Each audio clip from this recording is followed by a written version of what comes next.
Conversations, meetings, and workshops. What do all of these things have in common? Well, they're all opportunities for being exhilarating events of constructive collaboration. They all have the potential for becoming a colossal waste of time. How can you achieve the former and avoid the latter? To answer that, we first need to understand the three different modes of get-togethers. Now, according to Wikipedia, the source of all wisdom as of this writing, a conversation is an interactive communication between two or more people. And they also mention, by the way, the development of conversational skills and etiquette is an important part of socialization.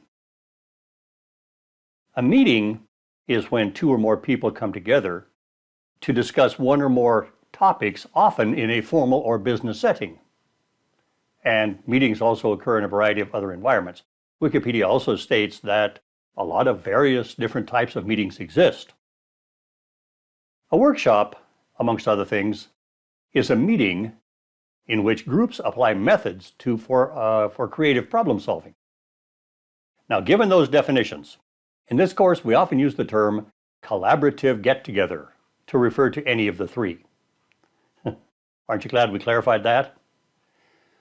It's important to note that all three terms reference a multitude of people, meaning two or more, interacting in some manner for some reason.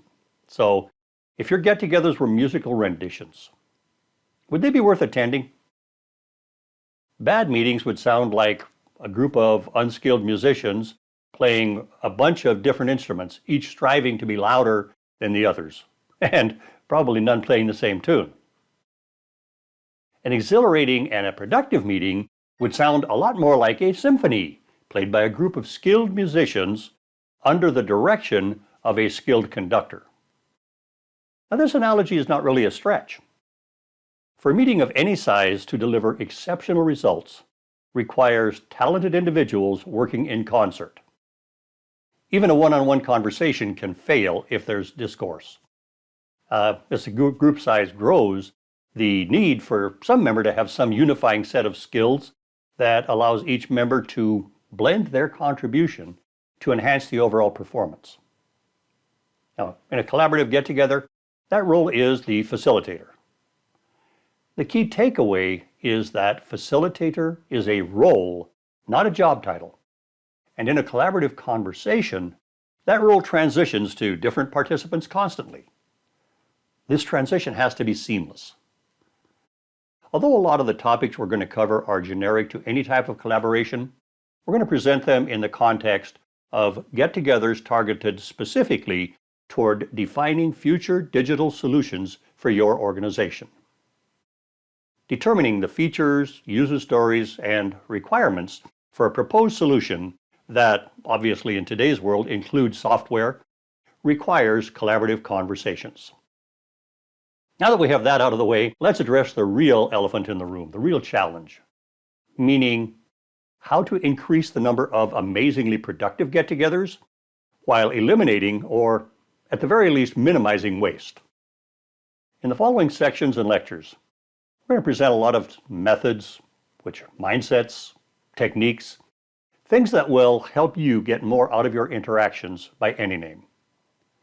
Upon successful completion of the entire course, you're going to define and distinguish 8 specific collaborative approaches for leading and contributing to group discussions. You can evaluate the pros and cons of each approach for your organization and your project. We'll allow you to practice techniques, also known as hard skills or methods, and attitudes, soft skills or personality traits, that will improve your communication and collaboration skills. We'll help you integrate a variety of listening methods to discover business needs that other contributors don't even know they have. We're going to teach you how to plan, prepare, perform, and promote effective collaborative workshops, meetings, and conversations for defining future digital solutions.